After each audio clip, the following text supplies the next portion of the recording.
The hydrogen industry is attracting many new players who may have previously been active in completely different sectors. New startups are now coming up with the idea of building or operating a hydrogen plant, perhaps coming from the manufacturing industry or the automotive sector. Today, we're going to talk about functional safety, and for that, I have my two experts with me. Philipp is back with us again, and this time, Guido has joined us as well. He has been deeply involved at Siemens in developing safety concepts that have already been incorporated into templates, blueprints, and working models. Get ready for Hydrogen, a Siemens podcast with Michael Pretorius and Philipp Glaser. Guido, consider this. Software and hardware components might resemble those in machine manufacturing. Are there significant differences, such as in design, operation, and maintenance when it comes to a hydrogen plant? Or are there things I can adopt one-to-one from other fields or industries? Or perhaps it involves a combination of both approaches, integrating existing knowledge with new innovations? There are definitely differences. Hydrogen plants are akin to the manufacturing industry, refineries or power plant technology. These are essentially process engineering plants within the process industry in their very nature by definition. Whereas if I look at the automotive sector or the automotive industry as a whole, we're generally dealing with a fundamentally different kind of automation. For example, we're talking about very different safety functions that are quite distinct in their roles, such as those that actually come into play in those situations there. In particular, whereas in the chemical industry, the point is that a safety function should only be triggered if a critical condition occurs. Ideally, in fact, that shouldn't happen at all. There, it might be triggered once a year during testing. Whereas in the automotive or manufacturing industries, we have safety functions that are constantly activated. In such cases, a safety function might possibly or potentially have to be triggered several times an hour or per day, for example. As an example, when I open a light curtain or when I open a safety door on a press or reach into a light curtain, then such safety functions are triggered more frequently. That means we have an entirely and absolutely different set of requirements here in this particular context compared to when I'm working in the process industry. Philipp, we've talked a lot about these systems and how they open up entirely new possibilities. A system, for example, that can be located in a business park, or one that can be installed in a green steel plant, a steel mill. We've talked about wind turbines, offshore installations. Maybe you can give me a brief overview of what these systems look like and what other components come into play. So the hydrogen systems, specifically green hydrogen systems, essentially consist of a combination of various components which are often supplied by different vendors, component suppliers, who we often refer to in the industry as packaging suppliers. And these are then integrated as a whole into an overall system, which is then understood as a complete process engineering plant. And that is, of course, the truly interesting aspect. Do I look at an individual package unit, at a single component like the electrolyzer or compressor as a whole?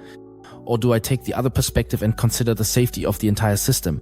Because there are, of course, interdependencies between these individual components.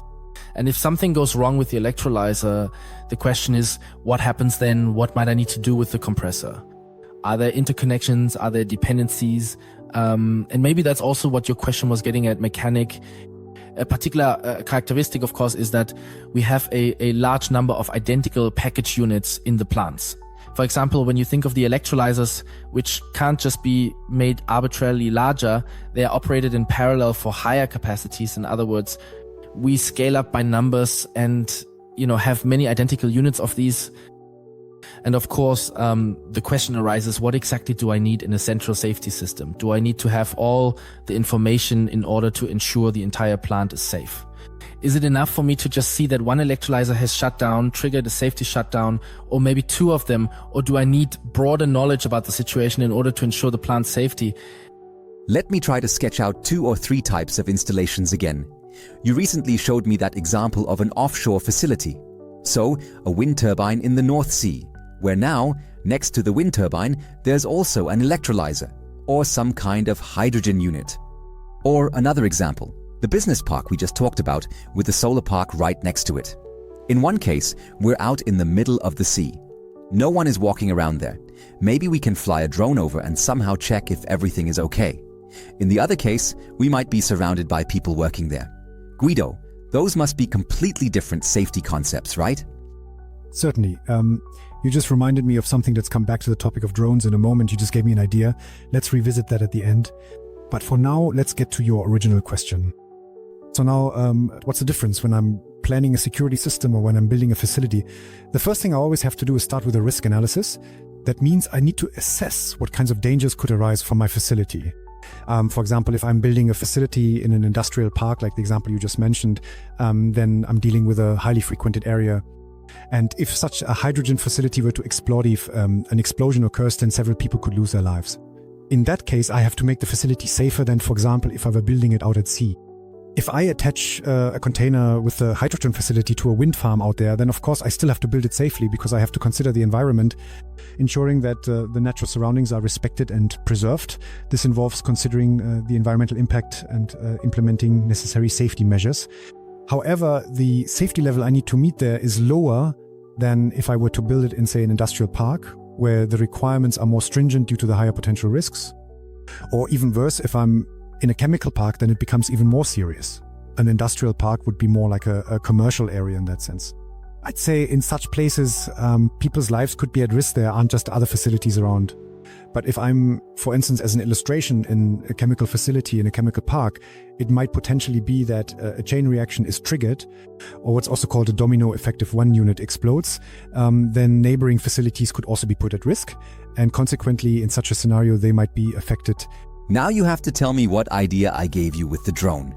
Oh, right, the drone, that's exactly the topic. So, yes, let's decide here. If such a facility explodes, what could happen? At sea, I can impact the environment, or I might also affect maintenance crews who are walking around there. So you'd say, okay, I have to carefully take into account, for example, that if a maintenance crew is present on the platform, they must absolutely not be put in danger if I carry out something there. And so you could imagine when the drone flies out to sea that you'd say, okay, let's not bring any people on board, we let the drone do the work. It quickly flies up to the wind turbine and checks whether the wind turbine is functioning properly. That way I reduce the risk of endangering a person compared to the situation where I have to take into account that people might also be working there. In this case, I think it would be an aspect where you could reduce the risk by having certain inspection maintenance tasks carried out by robots or drones. Maybe we should consider, Philipp, whether that might be a viable concept for the future. What I'm hearing is that we're dealing with classic factors like pressure, temperature, and gas conditions. Basically, the usual for hydrogen. We're not talking about air and love, but hydrogen. We also have issues like material resistance and embrittlement. Philipp, you talked a lot about that in the last few episodes. Then there's the topic of predictive maintenance, components that we need to replace early. And now you just mentioned the interactions with other facilities in the industrial park, Guido. Philipp, maybe you can share a bit of your insider knowledge with us. Where do new operators, in your experience, tend to most significantly underestimate the topic of safety?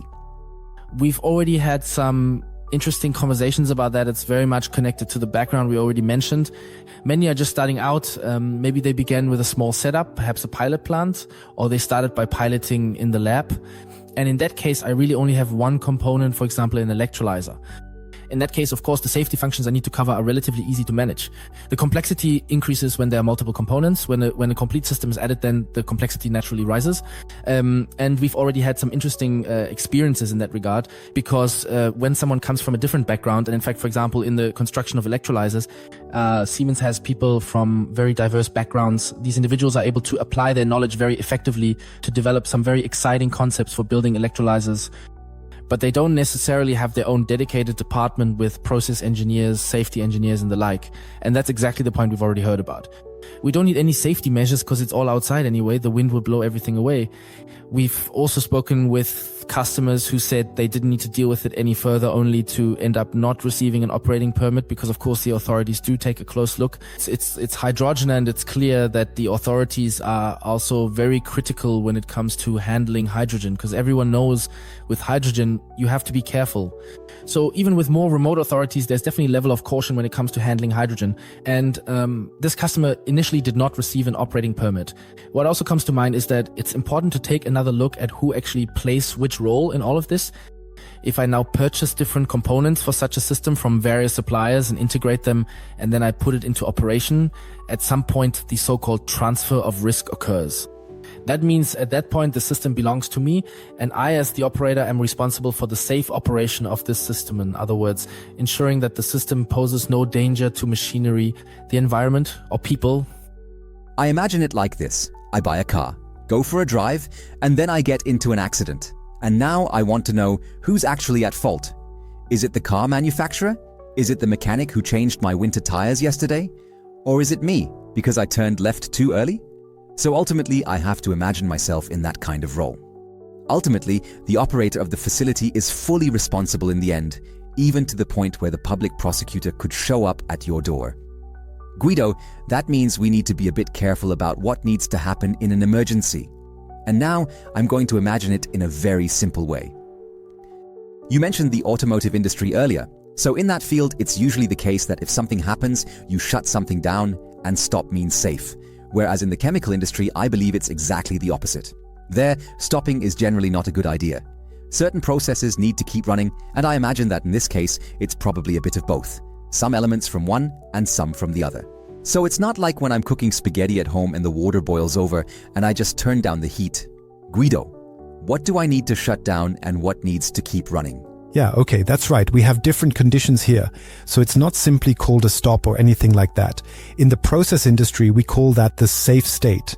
We have to ensure that if a hazard occurs, the risk that an electrolysis plant's tanks might explode, we then make the system safe. And that doesn't necessarily mean we just shut everything off. We establish the safe state. Most of the time, that does mean a de-energized state. That is, we cut the power to the electrolyzer, which in turn stops hydrogen production. However, we must be careful not to completely disconnect the stack electrodes from voltage, as this would reverse the process and convert the electrodes into a fuel cell that generates electricity. Instead, we need a de-energized state while maintaining minimal power to preserve the stack integrity. This requires an auxiliary power source that continuously supplies voltage to the system. Additionally, the auxiliary current supply must handle critical functions, closing or opening valves to stop hydrogen production when needed, and relieving pressure in gas containers when it increases. The system therefore requires coordinated valve management, closing one valve while opening another to ensure safe and controlled operation, but I no longer have any power. So what do we do then? Clearly, I have to make sure that I use the right kind of valves. One has to close when it's without power, and the other has to open when it's without power. And for that, there are the appropriate spring-actuated valves, either opening or closing, that we need to use accordingly. As we have seen previously, these valves aren't used continuously or needed all the time. That means we also have to ensure that if this situation ever occurs, which hopefully it never does, that the valves will still function. In other words, we need to make sure that these valves have a certain level of reliability and quality so that when it really matters, or when there's a demand or requirement, they can safely shut down as needed. That, in turn, is a different requirement compared to, for example, devices used in the manufacturing industry. There, we have completely different aspects to consider. What you're referring to, such safety instrumented systems, or SIS, means that we have components which only need to function in the event of an emergency. That means they have to be tested and simulated continuously. How should I picture that, Guido, in a way that is easy to understand? Constantly and without interruption testing, constantly simulating, that's not really necessary. It's sufficient if these instruments, these components are tested once a year during recurring inspections. To draw the comparison again, in manufacturing in the automotive industry, I thought it was like this. These components are constantly under stress because I'm constantly relying on my safety functions, constantly operating them, constantly having to execute them. And that's exactly the difference. When we're here in process engineering, in the process industry, I don't want these parts to actually trigger. And then it's sufficient if we test them during periodic inspections, that's what we call it, where they are typically tested once a year, and then I determine whether they close properly or not. Now I imagine that there are many individual components, and of course I can test all of them. This one works, that one works, that one works. But the interaction between these components, the crucial part, right? You don't know, no idea. Let me give a silly example. I have an ice cube here, and this ice cube looks great. Nice ice cube. But unfortunately, this ice cube is sitting in the oven. And now the fact that it's being used somewhere else suddenly changes the safety aspect of this individual component. Maybe that example was a bit off. You might come up with a better one. But what I'm getting at is that it's probably not enough to test the individual components for safety. That's right. I'm no longer testing the individual components. Instead, I have to test my safety function. And within a safety system, I have several safety functions. So a safety function, for example, one that monitors pressure, I always test the entire loop, as I call it, starting from my sensor, where there is some pressure or I would have to simulate pressure, so that when the pressure increases, it is correctly processed through a logic solver, through an automation system. It is evaluated and then triggers an actuator, for example, a valve to open to release gas or to shut off water, for instance, so that the safe state is achieved. That's one aspect. On the other hand, there's also current measurement. I need to know that if there is an increased current somewhere, I simulate a high current and then I have to shut down my stack. That means I always have to check the entire loop. Now, systems like these are in operation for an incredibly long time, 20 years in the best case, or even longer. And ideally, as I always hear you say, always keep up with the software updates. Right, Philipp? Yes, of course. These systems are operated over such long periods. That's very typical requirement in the process industry in almost all of our sectors.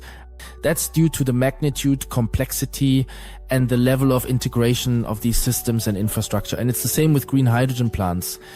And we also see it when we talk to plant operators, investors, and owners. There's always talk of plant life cycles of 20 to 30 years because those are the timeframes over which these plants ultimately pay off. And yes, of course, a plant needs updates over that period, possibly even upgrades and similar things. And you don't want to have to recheck or possibly even recertify all the safety functions every single time, which can be quite burdensome because, as we just heard from Guido, who explained that it is indeed a complex process that requires careful consideration and attention to detail. So in that respect, it's a very important aspect and a typical requirement in the process industry that these safety functionalities are ensured over such long periods of time. Is that even possible, Guido? Can you design a safety concept in such a way, write it up, set it up, plan it out in software, so that these safety components are preserved even during software updates? Yes, that is certainly possible. Maybe. Let me point out two things to distinguish what we're dealing with. We have these inspections, as I mentioned earlier, which we conduct annually. These are the safety functions that I check, meaning the sensors and actuators, but that doesn't mean I have to test the entire software again. The software is tested once. We test it once before the system goes into operation during the FATS, Factory Acceptance Test, or SAT, and after that it receives a signature. And then I know, okay, this software in this safety CPU now has the number 4711, and it remains as it was when I started it. Same as when tested, so I don't need to test it again. I consider security updates from OS upgrades, including Microsoft.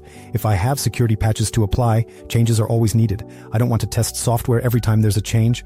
Siemens ensures we test this in system testing via the internet, ensuring software functionality remains intact. What must I do? I check if my number is 4711. If it remains after updates, I do nothing.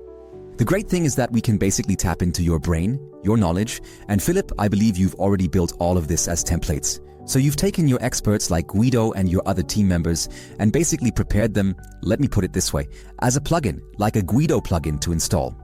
I'm saying this very casually, but Philipp, you've prepared a whole series of blueprints in the engineering process so that I, of course, have to ask myself these important questions we're currently discussing. Naturally, I'll need the appropriate personnel and need to implement it. But you've more or less already prepared a functional safety management system. Or am I wrong, Philipp? That's exactly the idea behind this hydrogen technology stack, that we take all these functions, these technologies needed to quickly engineer a hydrogen plant, to standardize them, to repeat them in a standardized way, to build and operate them so that we can make all of this as simple as possible. And safety is a key part of that, especially for us, as we have that expertise in-house. We're able to deliver the systems, the hardware and the software, and have the people with the right expertise coming from process engineering who are TÜV certified specialists in functional plant safety. And we want to bring all of that together to make it as easy as possible, especially for customers coming from different backgrounds, to enter the hydrogen business and get their hydrogen plants up and running as quickly as possible. Guido, could you describe a bit how automation processes or safety processes are already being integrated into these engineering templates? Yes, of course. The fact is we haven't just started building safety-related systems yesterday, and we actually built our first electro-diesel system 7 years ago, and in the field of process and chemical industries like oil and gas, We've been involved for decades. More than 15 years ago, we started developing our functional safety management system because we kept encountering these recurring issues, either ourselves or our customers, where at the end of a project, during the acceptance of a system, we would end up discussing what exactly is the safe state, where is it defined, where is it written down, where is what you're testing actually specified. These discussions that you repeatedly end up having at the end with certain assessors, like TÜV, DNV, and all the others, led us to develop a functional safety management system together with TÜV. This allows us to clearly say, okay, this is the procedure prescribed by the standard, and these are the points we need to consider. To support this, we developed templates that practically guide you through everything that needs to be done. Templates for everything that needs to go into a safety specification. Templates for how tests are to be carried out later on. But we also now have what Philipp just mentioned. In this base, we have specifically developed typicals for the hydrogen industry. Yes, typicals that show what a safety function should look like accordingly. So then I have, for example, 3 sensors or 1 sensor. And what do I need to shut down? Do I have a differential pressure measurement and all sorts of other stuff, all the bells and whistles that come with it? Though there aren't too many because we always just need to shut down safely. So it's not too complex. We have software typicals, and if you want to make it really simple, you just use the safety matrix. Then I just have a single tool that handles everything in one. So that means I can save myself a huge amount of approval procedures and approval processes if I make use of these typicals. And especially, for example, this safety matrix, where I just have a graphical image or a graphical tool where I simply say, okay, if the pressure is too high, I have a 2 out of 3, 1 out of 1, or 1 out of 2 selection. And then I have to shut down this or that accordingly. So, of course, it's ideal if I've designed everything so simply that in the end I can use a simple safety matrix, which is a cause and effect matrix, as some might already know, to create this safety software. Because then I just have a single module and that's it. So what I'm hearing is this: incorrect standards based on false assumptions pose a major risk. But I also hear that you've done an incredible amount of preparation in terms of engineering, having the right templates, the right safety concepts. If we could somehow package up Guido and Philipp and take them along, that would be fantastic. Philipp, I believe you've prepared some kind of guidelines, right? Exactly. We've put together guidelines where we've summarized the requirements for hydrogen plants, and you can get that from us. We can also use it to support investors accordingly. Guido, what's included in it? Guidelines? Yes. More like a roadmap that lists a compilation of individual verifications that could be relevant, outlining everything I need to do or consider when dealing with a hydrogen plant. For example, the ATEX directives, pressure equipment directives, and similar topics. And we've listed all of that here, including links to the respective directives. I think it's a very good starting point that you can read through first. And if you have any questions, just come to us. We're happy to help you out. Let me put it this way. I wouldn't build a hydrogen plant without having read this guidelines beforehand. Have fun and see you in the next episode. This podcast was done by humans but localized with the help of AI. Thanks for listening.